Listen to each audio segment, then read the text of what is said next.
ओम शांति। स्वागत है आप सबका। फिर से मैं स्वागत करता हूँ। और हम 5-6 दिनों के बाद मिल रहे। हाँ, 5-6 दिन तो हो गए।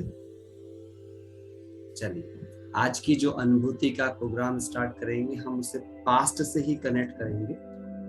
जो हमारा पहला क्लास है, हम सबको 6-7 दिनों से क्या क्या अनुभूतियां की हैं आप सबने, मैं थोड़ा जानने में इंटरेस्टेड हूँ। सबने पिछला कोर्स रिवाइज किया जितना भी कराया गया है, या सब वैसे के वैसे ही हो गया है, सब पुराना, सब गायब? किस किस ने रिवाइज किया है? जो पुराना किया गया सबने रिवाइज किया ऑनेस्टी से और अनुभव किया। ओके, डिजिटल हैंड रेज करो, डिजिटल हैंड रेज, पता चल जाएगा कौन कौन ने किया है।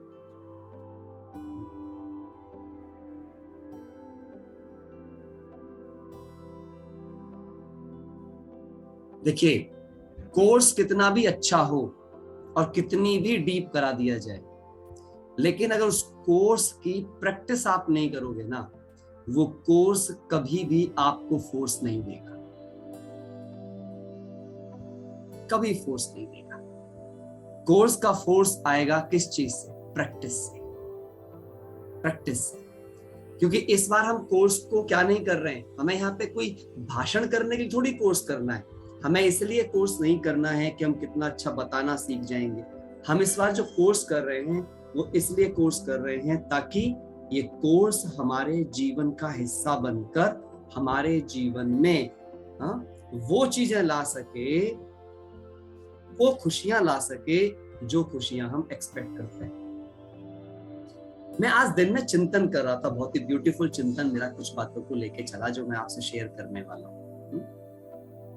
मैं ऐसे बैठ के सोच रहा था कि क्या चीजें होती, मतलब जीवन क्या है बेसिकली, ये जीवन किस तरीके से चलता है, और जीवन में क्यों एक इंसान ये समझ नहीं पाता है कि क्यों उसके जीवन में सुख है और क्यों उसके जीवन में दुख है। जानता तो बहुत कुछ है वो, लेकिन समझ नहीं पाता। और जानने और समझने के बीच का अंतर क्या होता है? कई बार कहने के लिए वो कह देगा कि लगाव के कारण से दुख है, इच्छाओं अपेक्षाओं के कारण से दुख है, केवल कहने के लिए कहेगा, लेकिन वो उसकी समझ में नहीं होता और इसीलिए वो परिवर्तन भी नहीं कर पाता। आप कभी कुछ छोटी छोटी बातों को सोचो। मैं आज आपको एक बहुत ब्यूटीफुल सी फीलिंग कराने वाला हूँ, और मैं ये बात आपको बोर्ड के माध्यम से कराऊंगा ताकि आप उस बात को थोड़ा सा समझ पाए। ये बहुत ही प्यारी सी फीलिंग है, क्योंकि हम आत्मा का लेसन कर रहे हैं, तो आत्म अनुभूति को करने की बात है ना। तो हमें पहले समझना है कि आत्म अनुभूति तक हम जाएंगे कैसे, वो आत्म अनुभूति आएगी कैसे, है ना। इसको समझने की हमें जरूरत है। देखते हैं यहाँ पे सबसे गहरी चीज समझिए आप। ये सोचो, यहाँ पर एक व्यक्ति ए है और एक व्यक्ति बी है। या हम ऐसा करके समझ लेते हैं कि जो ये ए व्यक्ति है, ये बी से, सी से, डी से, ई से, एफ से, ऐसे करके बहुत सारे आत्माओं के साथ इसका कम्युनिकेशन है। इनसे ये जुड़ा हुआ है, इनसे ये जुड़ा हुआ है। लेकिन यहां पर एक गहरी बात, क्योंकि आज हम देखिए, हम समझ चुके हैं कि मैं कौन हूं, ये हमारा चैप्टर हो चुका है ना। हम ये भी समझ चुके हैं कि मैं आत्मा हूं, हम ये भी समझ चुके हैं कि बॉडी एक मटेरियल है ना। और हम ये भी समझ चुके हैं कि हमारे चारों तरफ ऑब्जेक्ट्स हैं। मैं एक बार फिर से वापस आ जाता हूं, क्योंकि कुछ आज नए साथी भी शायद हो सकता हो। मैं इस वाली इमेज से एक बार रिवाइज करने के लिए सिर्फ आपको दिखा रहा हूं इस इमेज को। इसको बहुत ध्यान से हम सभी देखेंगे। हमने किस किस चीजों पर बात करी थी, है ना। हमने स्पेस क्या चीज होती है, टाइम कैसे साइक्लिक होता है, इसीलिए हिस्ट्री रिपीट करती है अपने आप को। स्पेस कैसे 4 सीजन्स में किस तरीके से अकॉर्डिंग टू टाइम मूव करता है, और दोनों चीजों के द्वारा कैसे हमारा जीवन चल रहा होता है, इसको हम समझा था हमने कि लिविंग बीइंग जो है वो 5 चीजों से मिलकर बनी है। आत्मा 5 काम करती है बेसिकली आत्मा, जिसमें माइंड है, इंटेलेक्ट है, संस्कार है, लाइट एंड माइट है। यही उसके कम्युनिकेशन मीडियाज हैं जिनके थ्रू आत्मा अपने सारे कर्तव्य करती है ना। माइंड के थ्रू सोचने का काम करती है, इंटेलेक्ट के थ्रू निर्णय लेने का काम करती है, संस्कारों के थ्रू क्या चीज करती है, अपना भाग्य निर्मित करती है। संस्कारों से पता चलता है कि उसका भाग्य कैसा बन रहा है। कैसे इंप्रेशंस आपके माइंड पर होते हैं, वो दोबारा से फिर माइंड को चार्ज करते हैं, साइक्लिक करते हैं।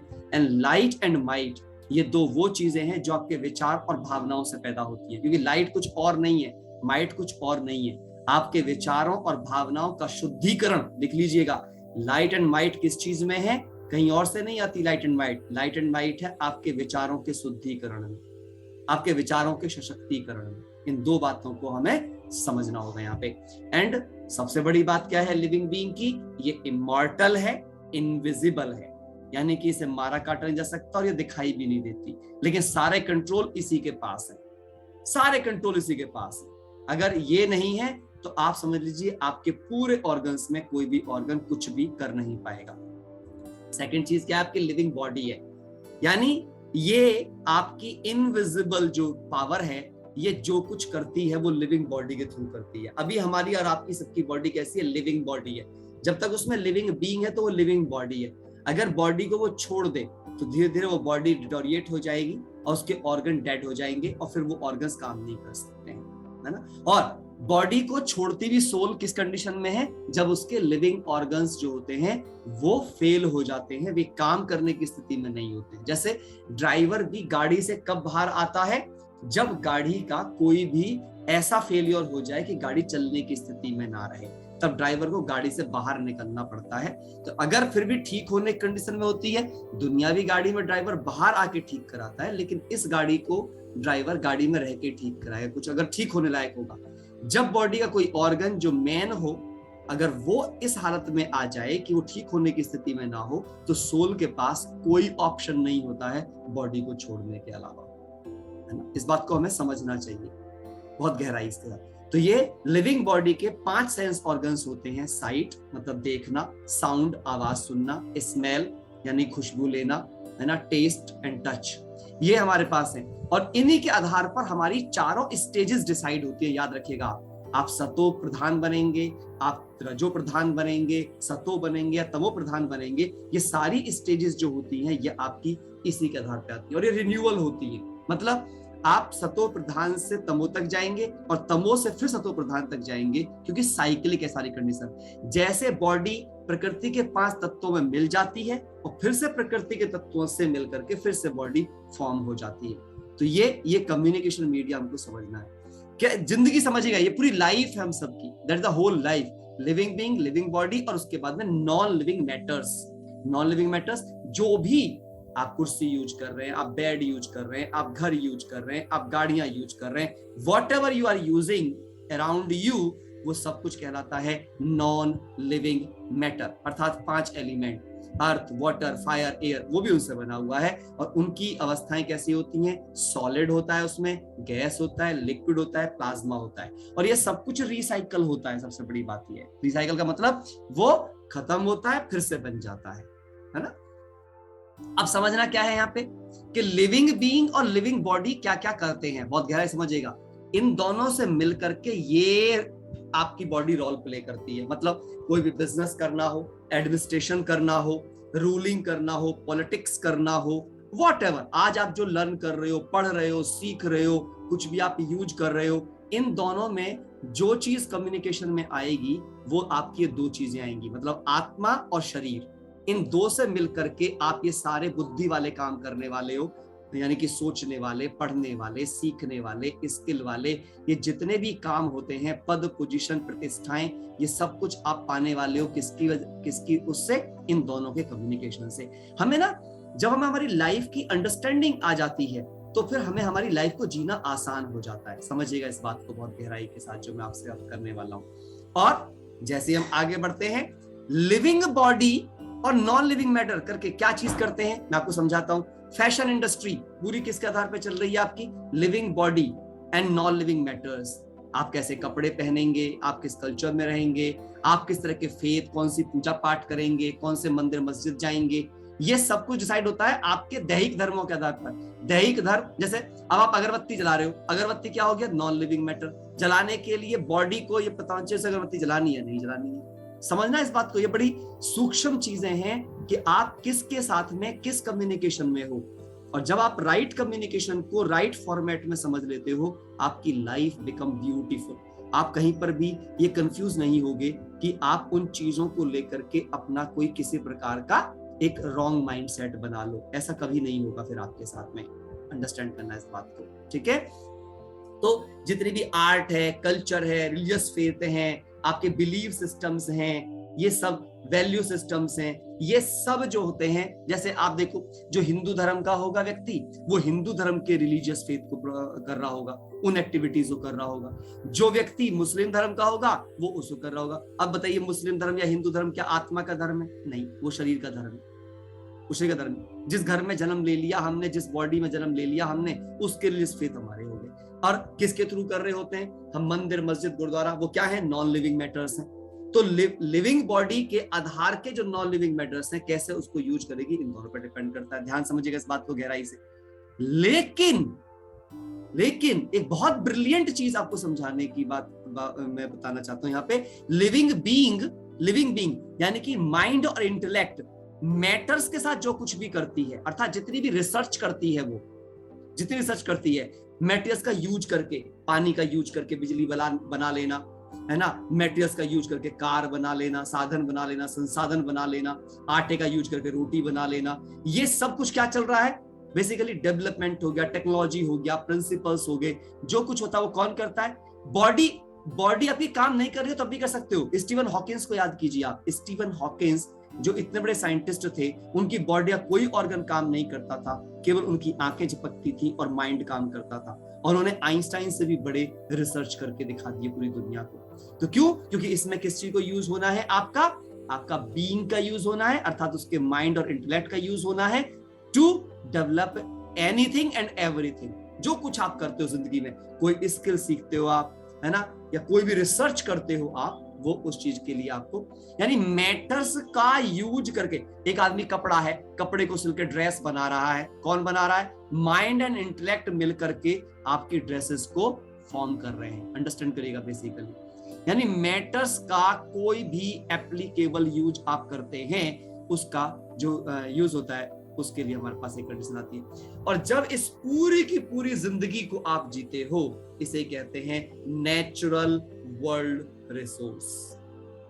अर्थात आत्मा जो है, जो इनविजिबल है, वो लिविंग बॉडी का और नॉन लिविंग मैटर्स के राइट कम्युनिकेशन को actively, accurately, punctually, disciplined, determined way में रिसर्चर माइंडसेट के साथ जब सही प्रकार से, सही समय, सही स्थान, सही परिस्थिति में यूज करना सीख जाती है, उसी को इंटेलेक्ट या विजडम कहते हैं।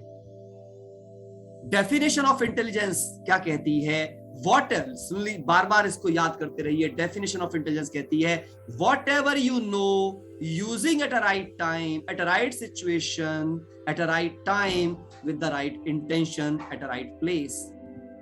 राइट इंटेंशन के साथ, सही मनसा के साथ, सही समय, सही काल, सही परिस्थिति में अपनी समझ को यूज करना ही विद्वता कहलाता है। और विजडम क्या कहलाता है? विजडम कहलाता है जब आप अनवांटेड सिचुएशंस के समय आसानी से एडजस्ट हो जाएं। एडजस्टेबल पावर आपकी ऐसी हो कि कोई अचानक से सिचुएशन आ गई, बट फिर भी आपने उसमें एडजस्ट करके उससे बाहर निकल गए। That is called wisdom. That is called wisdom. इसीलिए wisdom is more superior than, यानी quickly adjusted to the unwanted situations is called wisdom. ये जरूर याद रखिएगा प्यारे भाई बहनों, अगर हमने अपने इंटेलिजेंस का और अपने विजडम का राइट इस्तेमाल करना सीख लिया, तो हम लिविंग बीइंग के साथ भी न्याय कर पाएंगे, लिविंग बॉडी के साथ भी न्याय कर पाएंगे, और नॉन लिविंग मैटर्स को भी हम सही से यूज कर पाएंगे। और इससे हमारा जीवन सहज भी हो जाएगा, सुंदर भी हो जाएगा, शक्तिशाली भी हो जाएगा। हाँ या ना? समझ आ रही है मेरी बात यहाँ पे क्लियर कट तरीके से सबको? हाँ, क्लियर है आज? क्योंकि मेरे को पिछली बार भी कुछ ने बोला था कि उनको प्रॉपर तरीके से क्लियर नहीं हुआ था। दैट्स व्हाई मैंने आज इसको दोबारा से थोड़ा सा लेने का प्रयास किया है। यस, तो अभी हम इन चीजों को यहाँ पे देखेंगे। तो ये सब की सब चीजें जो है, स्पेस क्या है? बेसिक ऑफ स्ट्रक्चर है। टाइम हमारे पास है, बेसिक ऑफ फंक्शन है ना? ये दोनों मिलकर के कोई भी इवेंट क्रिएट करते हैं, और उन इवेंट के आधार पर ही हमारी एक कहानी बन जाती है। यानी कि समय, काल, परिस्थितियों, स्थान, स्थिति को यूज करने के बाद जो कर्मास हम करते हैं वे सारे कर्मा हमारी कहानी बन जाते हैं, और उन कहानी के आधार पर ही फिर हमारा जीवन हम जीते चले जाते हैं, और हम उसी को अपना बिलीफ सिस्टम मान के चल देते हैं, उन्हीं को हम अपने अंदर में लेके चले जाते हैं। तो आज मैंने एक बहुत ब्यूटीफुल सी बात, मैं ऐसी मेडिटेशन कर रहा था, करते करते बहुत ब्यूटीफुल बात मेरे को टच में आई।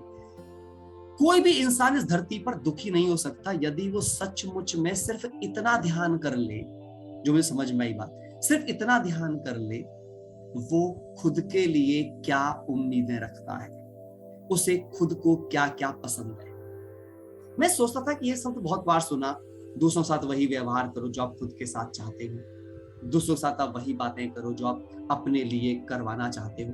बट आज मुझे उस बात का एहसास बहुत गहराई के साथ हुआ कि ये कितनी सही बात है कि यदि हम एक बार के लिए, देखिए मैं अब आपके साथ जो बात करने वाला था यहाँ पे, अब मैं उसको थोड़ा सा आपके बीच में लेकर के आता हूँ, आत्मिक स्थिति समझने वाली स्थिति को। जैसे आप यहाँ पे एक बात को सोच के देखिए, पहली बात आपको कुछ बातें स्वीकार करनी पड़ेंगी कि यदि मैं एक ह्यूमन बीइंग हूं, यदि मैं एक इंसान हूं, पहली बात ध्यान से सुनिएगा इस बात को, अगर मैं एक इंसान हूं तो मुझे रिश्तों में तो रहना ही पड़ेगा, रिश्तों से नहीं भाग सकता मैं। Relations are necessary. देखिए चाहे फिर वो आपके रिश्ते भौतिकता के मतलब उस संसार के हों जहां आपने जन्म लिया है, भले ही आप अलौकिक दुनिया में आ जाएं, किसी धार्मिकता के तरफ चले जाएं, किसी सामाजिकता में सब चले जाएं, किसी पॉलिटिकल चीज के अंदर चले जाएं, कहीं भी जाएंगे आपको रिश्ते बनाने पड़ेंगे, हाँ या ना? हाँ या ना? हाथ हिला करके बताइए आप अपने चीजों में जो बात कह रहा हूं, इट इज राइट और नॉट, है ना? यस, इसका मतलब रिश्ते में बनाने ही पड़ेंगे, इसके बिना हमारा काम चलने वाला नहीं है। अब सवाल यह है कि जब ये रिश्ते बनाने ही हैं तो अब इन रिश्तों में आप मुझे बताइए, ये रिश्ते सुंदर होने चाहिए या बदसूरत होने चाहिए? कौन से रिश्ते हम सबको पसंद है भाई? आई थिंक सब मेरी तरह सहमत होंगे, सुंदर रिश्ते चाहते हैं, हम सभी सुंदर रिश्ते चाहते हैं। तो मुझे सबसे पहले ये पूछना पड़ेगा कि सुंदर रिश्ते की जो क्वालिफिकेशंस हैं वे क्या है? आप सबको शायद दूसरा चैप्टर याद होगा, जब मैंने दूसरा चैप्टर कराया था, उस दूसरे चैप्टर में हमने इस सुंदर रिश्ते की कुछ बात करी थी, याद है किसी को? रिश्तों की बात करी थी दूसरे चैप्टर में हमने कि रिश्ते बनते कैसे हैं, उनका आधार क्या होता है। याद है सबको? वो स्लाइड याद है सबको? जो नए भी जुड़े हैं वो पीछे जाकर के हमारे उस पर जाके सुन सकते हैं वीडियोस में, बैक में। लेकिन सुंदर रिश्ते का आधार हमने आपको बताया था कम्युनिकेशन, बातचीत करना, बातचीत, है ना? कोई भी रिश्ता बातचीत से शुरू होता है, बातचीत से ही रिश्ता शुरू होता है और बातचीत से ही रिश्ता टूटता है, दोनों चीज। और बातचीत का आधार क्या होता है? आपकी बातचीत की क्वालिटी क्या होगी, उसका आधार होता है आपकी भावनाएं कैसी हैं, हाँ या ना? अब चेक कर लो सभी, आप चाहे बी व्यक्ति से बात करोगे, सी व्यक्ति से बात करोगे, डी व्यक्ति से बात करोगे, ई व्यक्ति से बात करोगे, सामाजिक से बात करोगे, आध्यात्मिक से बात करोगे, कहां बात करोगे, किस स्थान पर बात करोगे, आपका भाव जैसा होगा वैसी आप बात करोगे। एम आई करेक्ट और नॉट? अभी हम सब स्पिरिचुअलिटी के भाव में बैठे हैं तो हम स्पिरिचुअल बातचीत कर रहे हैं। अभी मैं फिजिक्स पढ़ाना शुरू करूं तो मैं फिजिक्स वाली बातचीत करना शुरू कर दूंगा। अभी मैं बिजनेस वाली बातचीत करूं, बिजनेस वाला भाव में अंदर ले आऊं तो मैं बिजनेस की बातचीत करना शुरू कर दूंगा, हाँ या ना? मैं सही बोल रहा हूं या गलत बोल रहा हूं? आप सब मेरे को हाथ हिला के बताओ। मतलब जैसे हमारे भाव होते हैं, अच्छे भाव होते हैं, हम अच्छी अच्छी बातें बोलते हैं। हमारे भाव खराब हो रहे होते हैं, अब बताओ गुस्सा क्या है, क्रोध क्या है? एक भाव ही तो है। अंदर में क्रोध का भाव पैदा होगा, मुख से गंदे शब्द निकलने शुरू हो जाएंगे। अंदर में प्यार का भाव होगा, सम्मानित शब्द निकलने शुरू हो जाएंगे, सहयोग के शब्द निकलने शुरू हो जाएंगे, केयर के शब्द निकलने शुरू हो जाएंगे, कॉपरेशन के शब्द निकलने शुरू हो जाएंगे, हाँ या ना? Am I correct or not? आप बताओ ये बात सही है गलत है? हमें इस पर अंडरलाइन करना होगा कि हमें पता है भाव से वो चीज डिजाइन होने वाली है। अब तो इसका मतलब मुझे किस पे ध्यान देना पड़ेगा? मुझे मेरे भावों पर ध्यान देना पड़ेगा कि मेरे भाव किस क्वालिटी के हैं, मेरे भाव किस क्वालिटी के। अब ये मुझे आज बहुत ब्यूटीफुल टचिंग आई, मेरे को समझ आया कि मुझे मेरे भाव बदलने के लिए क्या बदलना चाहिए।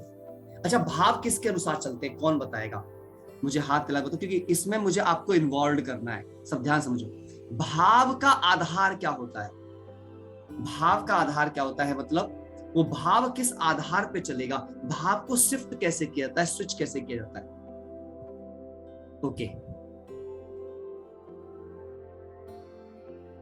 ऋतु, पहले आप अपना वीडियो ऑन करो।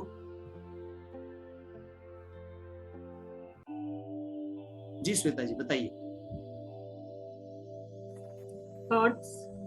थॉट्स, ठीक है, आप उसमें जाने लगे जो मैं 3 चैप्टर कराया था। नहीं, और चीजों बचाओ आप, वो मतलब वो हमारा चैप्टर ही बात नहीं। संस्कार, ओके, संस्कार वाली बात आई। हाँ, टाइप भी कर सकते हैं, कोई वैसे बताना चाहे तो। और सोचो, मतलब जो मेरा वो भाव है उसका बेस क्या होता है, उसका अब मैं पढ़ा चुका हूं इसका भी चैप्टर कि भाव किस आधार पर पैदा होता है। आत्मा के चैप्टर में बताया जा चुका है।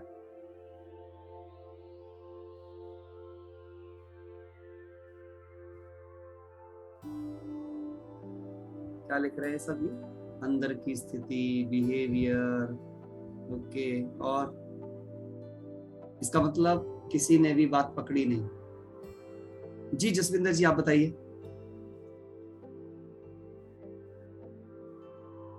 भाई जी, रिश्तों का बहुत इफेक्ट पड़ता है। जैसे कि अगर मैं माँ हूँ तो मैं अपने बच्चे के लिए जो मेरे भाव होंगे, मेरे रिश्ते के मतलब रिश्तों का या मेरे रिलेशंस का उस पर बहुत इफेक्ट पड़ेगा। मैं कैसे किससे बात करना चाहती हूँ, अच्छा, मेरे मतलब मुझे लगता है पड़ोसी से, रिश्ता, मेरे रिश्ता पेरेंट्स मेरे से, वो भाव मेरा का क्या कारण। रिश्ता। ओके, कोई कह रहा है इन्फॉर्मेशन इसका कारण, फिर भी आप अभी तक भी नहीं पहुंचा कोई, जबकि मैंने स्पेशली उसको समझाया था। हर रिश्ते का आधार है कॉन्शियसनेस। आप खुद को क्या समझ रहे हैं? जसविंदर जी थोड़ा सा पहुंचे उस चीज पर, बस उस चीज को उन्होंने रिश्ता नाम दे दिया, क्योंकि रिश्ते के लिए हम बात कर रहे हैं, सिर्फ रिश्ता नहीं, कॉन्शियसनेस। जैसे मैंने इसको बहुत क्लियर कट आपको एक्सप्लेन भी किया था। जब मैं डॉक्टर समझता हूं खुद को, यदि मैं डॉक्टर हूं और मैं डॉक्टर समझता हूं, तो तुरंत ही मेरे भाव, मेरे एक्सप्रेशन, मेरी बातचीत, मेरा कम्युनिकेशन, मेरा स्टाइल, मेरा बॉडी लैंग्वेज सब डॉक्टर वाला हो जाता है। हाँ या ना?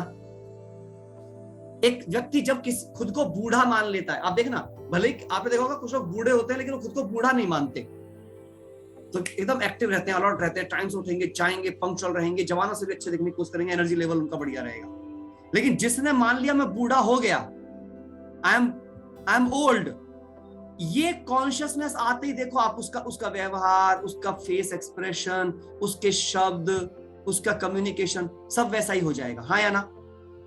हाथ हिला के बताइए मैं सही कह रहा हूं या नहीं। जैसे ही कॉन्शियसनेस शिफ्ट होती है, ऑटोमेटिक आपका बोल, आपकी आंखें, आपके हाव भाव, एवरीथिंग चेंज। मां सोचा बस अब वो मां ही बन जाएगी, पिता सोचा पिता, जबकि वो मां ये जानती है। अब देखो, वो मां एक जगह पे आईएएस ऑफिसर भी है, ऐसे भी दिखेगा आपको, वो मां आईएएस ऑफिसर भी है, वो मां किसी की पत्नी भी है, वो मां किसी की बेटी भी है, वो मां समाज की एक नारी भी है। लेकिन वो जब मां बन जाएगी सब भूल जाएगी, बस मां हावी है उस पर, the consciousness of mother dominating her. ये समझने की बात है। जो भी चेतना आपकी आप पर हावी हो जाएगी, वही आपकी बातचीत बन जाएगी, वही आपका जीने का तरीका बन जाएगी। प्यारे भाई बहनों,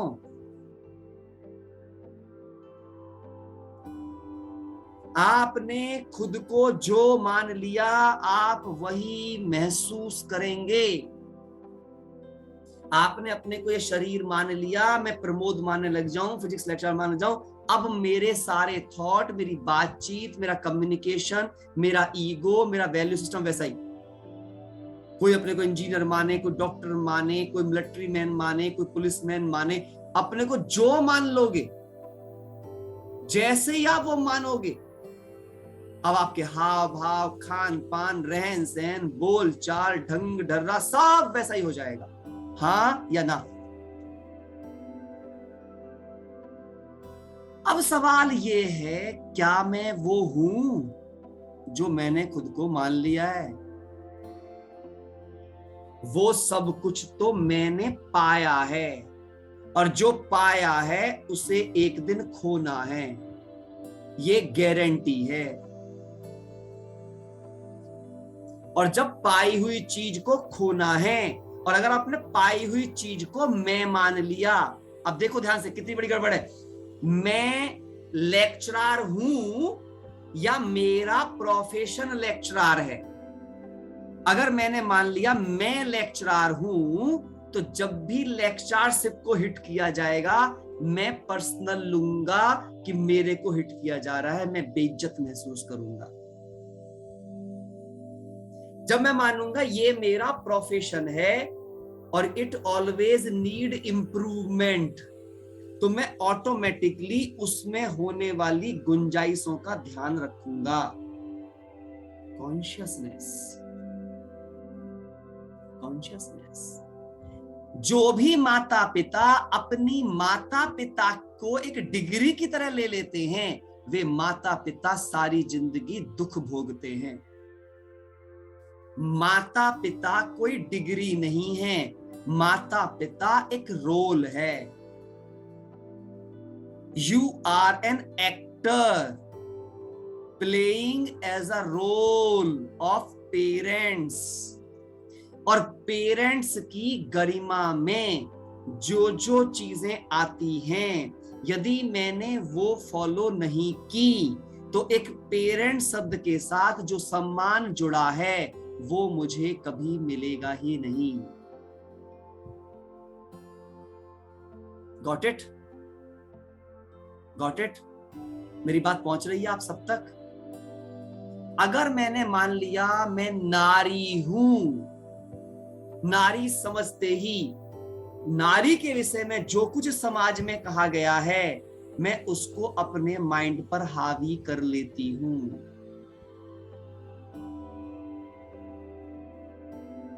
और जब मैं उसको हावी कर लेती हूं, तो मैं अपने अंदर आत्मिक शक्तियों को जगाने की योग्यता खो बैठती हूं, क्योंकि मैं तो आत्मा हूं, शरीर नहीं हूं।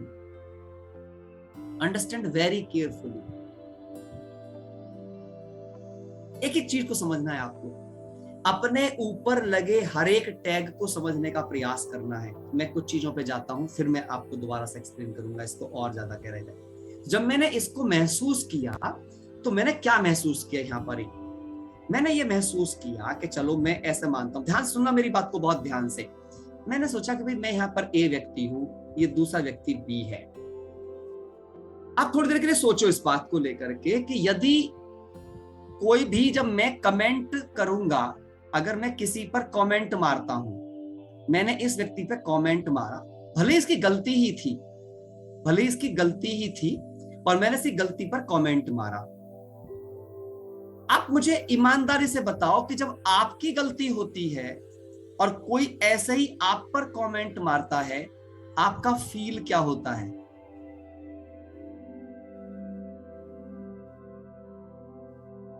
अच्छा या बुरा? खुद भी बुरा फील करते हैं, हाँ या ना? हाथ हिला के बताओ, बुरा फील करते हैं? अब पता है, अब मूर्खता बताता हूं मैं, मूर्खता क्या होती है हमसे। मूर्खता की हाईएस्ट देखो आप, किसी ने जब मुझ पे कमेंट मारा था मेरी गलती पर और मैंने बुरा फील किया था, फिर भी मुझ मूर्ख ने कुछ नहीं सीखा।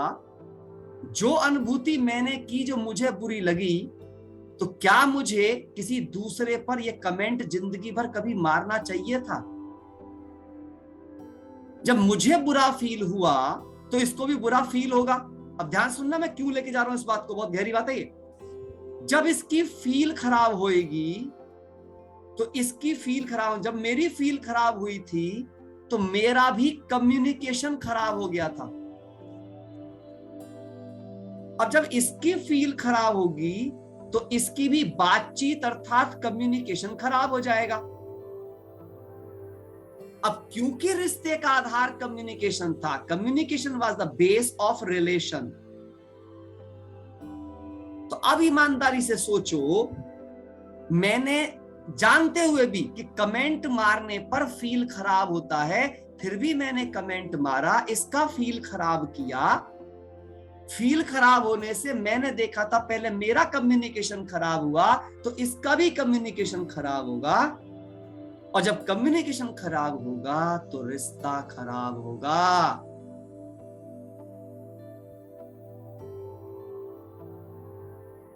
इसे कहते हैं मूर्खतापूर्ण कार्य करना, अपनी कॉन्शियसनेस से ना जुड़ना। आप सब तक मेरी बात पहुंच पाई है? आज मेरी बात क्लियर हुई है आप सबको? मैं समझा भी, मैंने फील भी किया हुआ था। कहते हैं मुझे तो लगा नहीं कि इनको ये बात फील हो जाएगी। अरे अगर तुम्हें फील हो सकती है, अब उन्हें क्यों फील हो जाएगी? अच्छा बताओ आप मुझे, आपकी फोन में सिम की चिप है, मेरे फोन में सिम की चिप है, दोनों का बिहेवियर सेम होगा, अलग अलग होगा? जो मानते हैं सेम होगा हाथ उठाओ। अरे कंफ्यूज हो क्या? फोन की सिम का बिहेवियर सेम होगा ना, या अलग अलग होगा? सेम बिहेवियर होगा, क्योंकि वो बात ही कर सकती है। कम्युनिकेशन मीडिया के लिए फोन ही मिलेगा ना उससे, हाँ या ना? सब अपनी फोन से इंटरनेट चला सकते हैं तो इंटरनेट चलाएंगे, बात कर सकते हैं बात कर सकते हैं, मैसेज कर सकते हैं मैसेज कर सकते हैं, मेल कर सकते हैं। जो काम एक सिम से किया सकता है, उससे अगर अच्छे से अगर एक जैसे फोन में डाल दोगे तो एक ही जैसा काम करेगा ना। अब अगर बस फोन का मॉडल अलग अलग हो सकता है, कोई सैमसंग का मॉडल है, कोई नोकिया का मॉडल है, कोई एप्पल का मॉडल है, ऐसे हम सारे मॉडल बैठे हैं, हम में कोई एप्पल बैठा है, कोई नोकिया बैठा है, कोई और अपने अलग अलग नाम रख लो, जो भी कुछ आपको रखने, और आप सबके अंदर आत्मा रूपी सिम बैठी हुई है। यहाँ सिम का बिहेवियर तो कम्युनिकेशन ही है ना। अब अगर सिम खराब हो गई, करप्ट हो गई, तो कम्युनिकेशन टूट जाएगा, फोन डब्बा हो जाएगा। इस बात को हम नहीं समझते कि अगर मेरी सिम जैसा बिहेव करती है, जो फीलिंग्स मेरे पास हैं, जो सोचते हैं, ऐसे ही दूसरे के पास भी फीलिंग है। क्यों है भाई? उसका भी कारण हमने आपको गहराई समझाया, कारण है उसके पीछे। समझते हैं थोड़ा सा और। हमने दो चीजों को समझा हुआ है पहले से ही, गहराई से थोड़ा और जाते हैं कि शरीर को भी हमने समझा और आत्मा को हमने समझा। शरीर में एक चीज होती है अंग। हम कहते हैं शरीर के अंदर क्या है? अंग। बहुत ध्यान से देखना, मैं बहुत डीप डीप चीजों पे जाने का प्रयास कर रहा हूं ताकि आप हर एंगल से चीजों को समझ पाएं। शरीर में होते हैं अंग, आंख, कान, नाक, मुंह। अब मेरा सवाल यह है, क्या शरीर अंगों से बना है? हाँ या ना? बताओ जी, शरीर अंगों से बना है, हाँ या ना? हाँ हाँ में हाथ उठा रहे। शरीर अंगों से नहीं बना, शरीर में अंग है।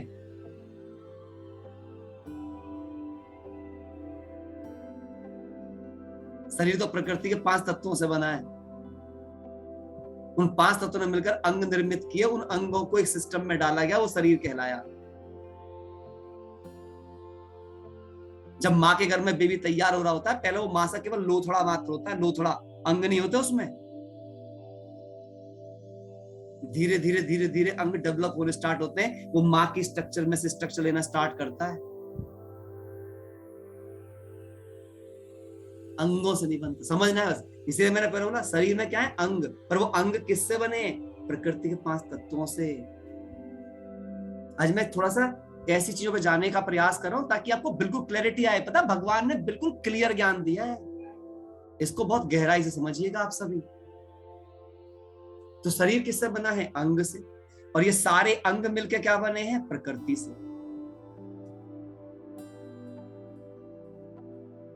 अब आत्मा किससे बनी है? आत्मा में क्या है? आत्मा की 3 शक्तियां हैं जिनसे काम करती है आत्मा। तो आत्मा के अंग क्या हो गए? मन, बुद्धि और संस्कार। ये इसके मेन अंग हो गए। बाकी लाइट और माइट तो हमने उसकी अंदर की इनर पावर की बात कर दी, लेकिन कायदे में उसकी 3 चीज हैं। इन 3 चीजों से काम भी जो वो करती है, कैसे करती है? लाइट से, साउंड से, टेस्ट से, टच से, फील से। ये इसके सेंस ऑर्गन्स होते हैं, सेंसेस होते हैं अंदर में। और उन सारे सेंसेस को पढ़ने का काम मन, बुद्धि, संस्कारों का ही होता है। इन्हीं के आधार पर सेंस करती है आत्मा जो कुछ भी करती है। लेकिन आत्मा बनी किस चीज से? जैसे ये प्रकृति के 5 तत्व से बना शरीर है, ऐसे ही आत्मा बनी है 7 गुणों से। आत्मा को बनाने का मटेरियल है 7 गुण। और 7 गुण कौन कौन से हैं, एक ही सीक्वेंस में लिखना है इनको। नॉलेज,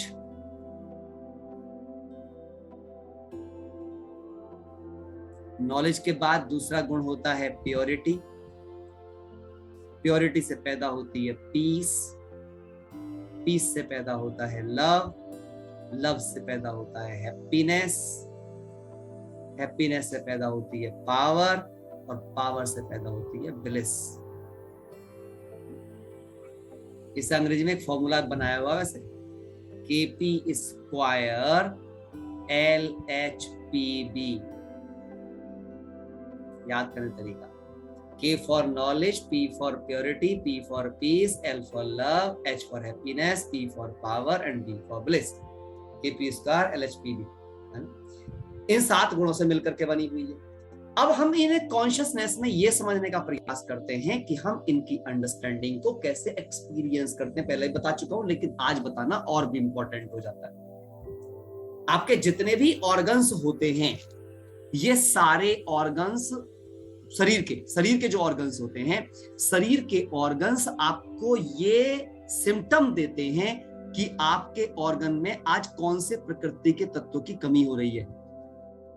जैसे जब पानी रूपी तत्व कम हो जाता है तो water imbalancing of your body organs, है ना, चाहे फिर वो आपकी किडनी के फिल्ट्रेशन का प्रोसेस है, चाहे जो भी चीज है ना, वो सब आपको बताना स्टार्ट कर देते हैं कि कहां से ये चीज आपके अंदर आ रही है। क्लियर है मेरी बात, समझ में आ रही है सबको? हाँ, समझ आ रही है ना?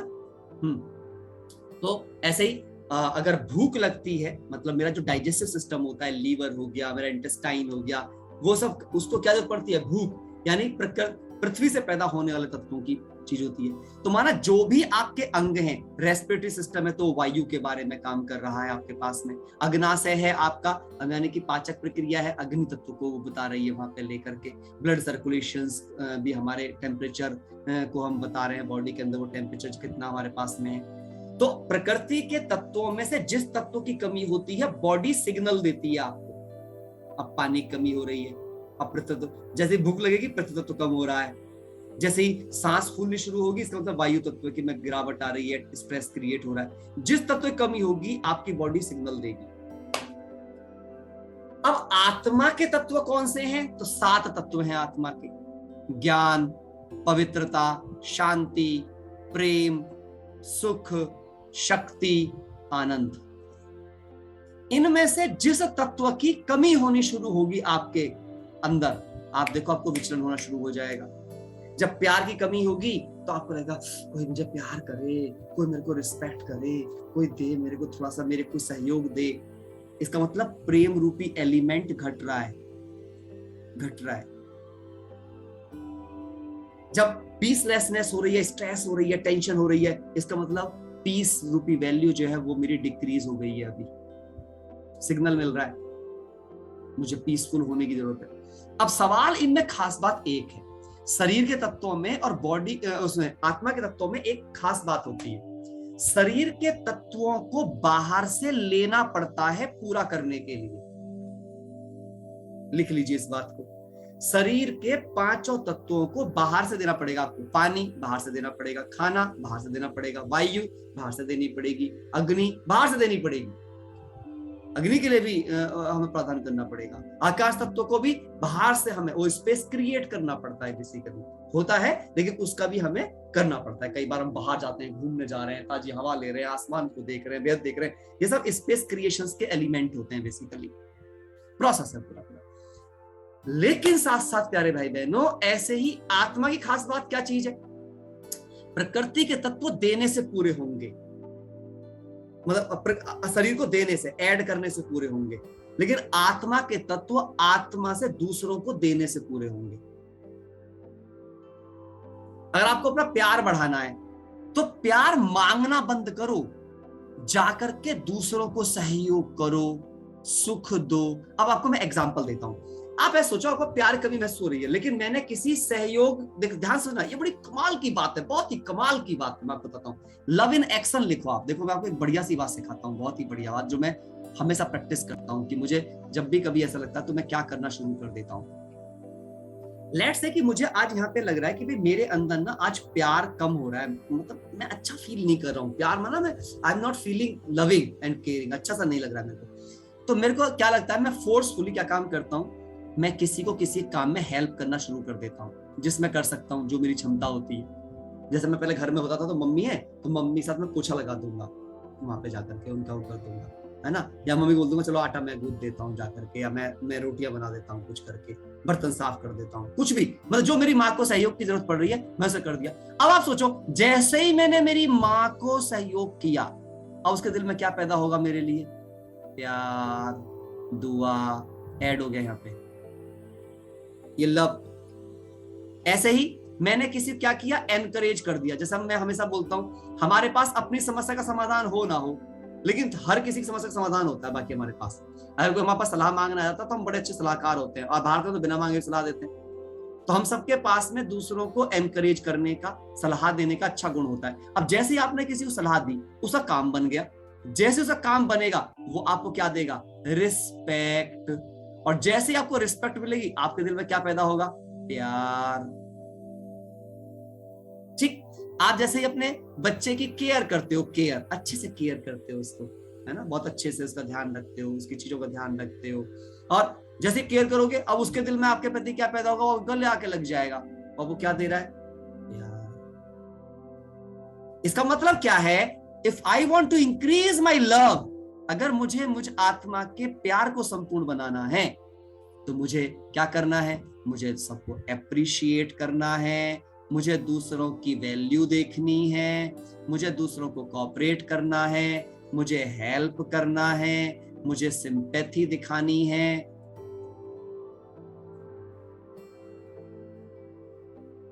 कोऑपरेट करना है ना।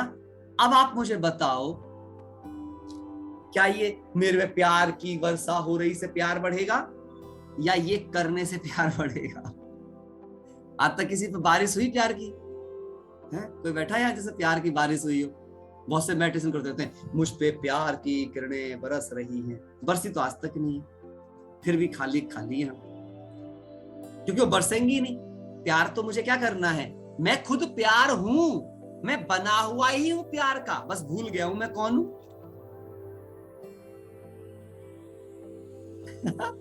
प्यार कांट बी एक्वायर्ड, ना प्यार लिया जा सकता है ना प्यार दिया जा सकता है, लिख लो इस बात को। ना प्यार मांगा जा सकता है ना प्यार कमाया जा सकता है। प्यार के लिए तो प्यार देना, मतलब प्यार के जो चीज प्यार पैदा करती है वो चीज देनी पड़ेगी जिनसे प्यार पैदा होता है। देखो, कोई सोचता है बीज से फल आता है, कौन कौन मानता है बीज से फल आता है? हाथ उठाओ, हाथ उठाओ जो मानते हैं बीज से फल आता है। ये अधूरा सत्य है। अगर उस बीज को समय पे पानी नहीं दोगे, धूप नहीं दोगे, खाद नहीं दोगे, उसकी केयर नहीं करोगे, वो बीज कभी आपको फल नहीं देगा। हाँ या ना? ऐसे ही प्यार है, किसी की केयर करोगे, सिंपैथी करोगे, एम्पावर करोगे, एप्रिशिएट करोगे, तो क्या होगा, आपके अंदर प्यार की फीलिंग। पता क्यों प्यार की फीलिंग? अब जैसे, अच्छा बताओ, किसी को भी आप मदद कर दो जाकर के, जिसकी मदद करोगे वो आपको सम्मान देगा तुरंत या नहीं देगा? वो आपके लिए अच्छा अच्छा फील करेगा या नहीं करेगा? वो भी टिट फॉर टैट, जैसा आप करोगे वो भी वैसा ही करने की कोशिश करेगा, नहीं करेगा? अब आपको भी समय पे सहयोग मिलना शुरू हो जाएगा। एक खास बात है कर्मों की, कर्मों को बीज कहा गया है, हाँ या ना? हाँ या ना? आप एक बीज बो आम का, उस पे कितने आम आएंगे बड़े होकर? एक या बहुत सारे? बहुत सारे। आप कांटे का एक बीज बो, कितने कांटे आएंगे? एक या बहुत सारे? अब आपका देखना भी कर्म है, सुनना भी कर्म है, बोलना भी कर्म है, सोचना भी कर्म है। आप किसी के बारे में एक बात गंदी सोचो और फिर तैयार हो जाओ 100 आदमी आपके बारे में गंदा सोचेंगे अब, क्योंकि आपने बीज ही वो बोया है। जैसा बीज मल्टीप्लाइड फल। खाओ। आपने अच्छा सोचा किसी के लिए, पर ध्यान रखना, आपने खराब सोचा, कांटे, झाड़ी, अक के फूल, गंदे फूल, जंगलों में पैदा हो जाते हैं, खाद पानी दो मत दो, केयर करो मत करो, बागवान रखो मत रखो, लेकिन क्वालिटी के फूल, क्वालिटी के फल, फसल, उसके लिए तो मेहनत करनी पड़ती है, नलाई करनी पड़ती है, टाइम पे पानी देना पड़ता है, केयर करनी पड़ती है। तब ऐसे ही अच्छे संकल्प हैं, अच्छे संकल्पों को पालना देनी पड़ती है, तब वे बढ़ेंगे। बुरे संकल्प अपने आप बढ़ जाएंगे। तो याद रखना, चाहे प्रेम का गुण है, चाहे सुख का गुण है, चाहे शांति का गुण है, ये गुण रूप में नहीं मिलते। इनके लिए एक्टिविटी करनी पड़ती है, उन एक्टिविटी से ये जनरेट होते हैं। समझ आ रही मेरी बात? जैसे मैं आपको बताता हूं, अच्छा एग्जांपल, सबको समझ में आ जाएगा, चाहे कोई पहली बार ही क्यों ना सुन रहा हो। आप जब ज्ञान बांटते हो, आप देखो कोई भी स्टूडेंट को देखना, जितना वो पढ़ने से नहीं सीखता, जितना वो पढ़ाकर सीखता है। हाँ या ना? हाँ या ना? आप एक टॉपिक को खुद पढ़ लो और आप उस टॉपिक जाके पढ़ा दो, बस पढ़ाते ही आप ज्यादा अच्छा सीख जाओगे। मतलब आप 10 बार रट्टा मारते उसका, तब भी आपको याद नहीं होता, लेकिन अगर आपने किसी को एक्सप्लेन कर दिया एक बार, आप जिंदगी भर नहीं भूलोगे अब उसको। इसलिए कहते हैं ज्ञान बांटने से बढ़ता है। हाँ या ना? ज्ञान बांटने से बढ़ता है। तो अगर ये बात ज्ञान रूपी गुण के साथ सत्य है, तो ये फिर धरती के हर गुण के साथ सत्य होगी। लव भी बांटने से बढ़ेगा, शांति भी बांटने से बढ़ेगी, है कि नहीं? सुख भी बांटने से बढ़ेगा, आनंद भी बांटने से बढ़ेगा। और वैसे भी मैं हजारों बार आपसे कहता आ रहा हूं एक बात, हमारा शरीर भगवान ने प्रकृति के तत्वों का बनाया, जो सभी तत्व सदा दाता हैं, कभी कुछ लेते नहीं। और मैं आत्मा ऊर्जा बनाई, ऊर्जा भी सदा देने काम करती है, लेने का नहीं। तो जब मेरा जन्म हुआ ही दातापन के लिए, तो मैं मांग मांग के बोझ क्यों इकट्ठा कर रही हूं? हम बेगर क्यों बने? हमें तो देना है बस। नहीं नहीं, हम ही देते रहे, वो कभी ना दें। अरे जो देगा उसका बढ़ेगा। तो तुम्हें तुम्हारा इन्वेस्टमेंट बढ़ाना है या घटाना है? Why do you expect from other people? जितना एक्सपेक्ट करोगे उतने खून के आंसू रोगे। अब आपकी चॉइस है, आपको रोना है या आपको जीना है। ठीक है, चलिए आज हम यहां तक ही इस बात को छोड़ेंगे। कल आप ये प्रैक्टिस करेंगे सारे दिन में। आप ये देखना मैंने कितने लोगों से मांगने की इच्छा रखी। जो जो भी आपका मांगने का मन करता हो ना, जैसे मांगना किसे कहते हैं, ये मेरे लिए कुछ कर देना, अरे इन्हें भी तो कुछ करना चाहिए ना, हम इतना करते हैं ये भी तो कुछ करें ना, सारा काम हम ही करते रहें क्या। ये सब भिखारियों के बोल हैं, भिखारियों के। जब जब आपके मुंह से बोल निकले तो अपने नाम का लिख देना फलाना भिखारी, अपना नाम लिखना, उसका लिख देना भिखारी, है ना। और ऐसा सही बता रहा हूं, करके देखना शाम को इस चार्ट को। आज मैं नाम तो ले लूंगा किसी का, चलो मैं अपना ही ले लेता हूँ। मतलब मैंने मेरे को प्यार की, क्योंकि किसी और नाम तो बुरा लग सकता है किसी को। जैसे मान लो मैं बोलूं तो प्रमोद आज प्यार का भिखारी, है ना, प्रमोद आज शांति का भिखारी, प्रमोद आज सुख का भिखारी। ऐसे लिख के देखो आप, कितना गंदा लगेगा ना आपको शाम को सोच के भी, भिखारी। और फिर एक दिन क्या करना, सबको प्यार बांटना। फिर ना प्रमोद प्यार का दाता, प्रमोद सुख का दाता, प्रमोद शांति का दाता, आनंद का दाता। देखो आप कैसी फीलिंग आती है, उड़ने लगोगे आप एक ही दिन में। ठीक है, समझ आया सबको? अच्छा लगा? आनंद आया?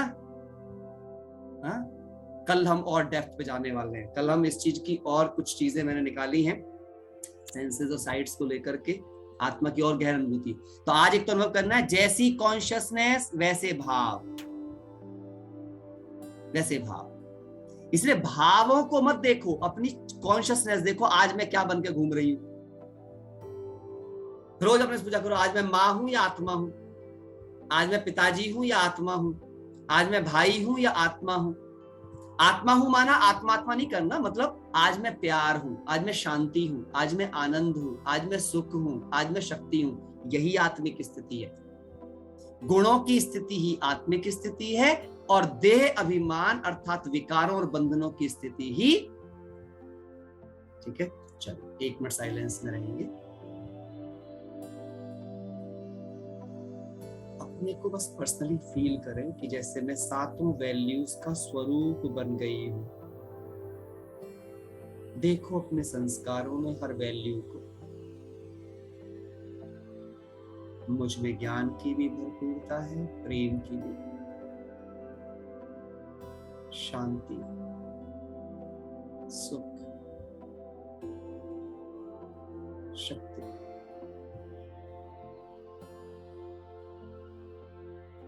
हर गुण भरपूर है।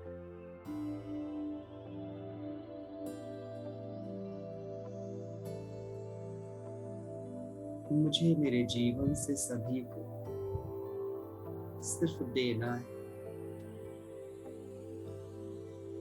मुझे कुछ नहीं चाहिए किसी से, मुझे सब मिल गया।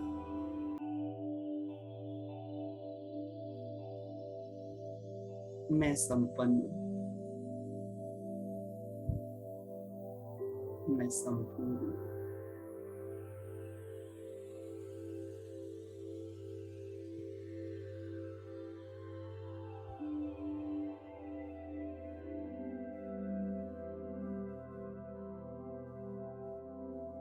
सब मेरे अपने हैं, सब अच्छे हैं, सब मेरी तरह ही सातों गुणों से बने हैं।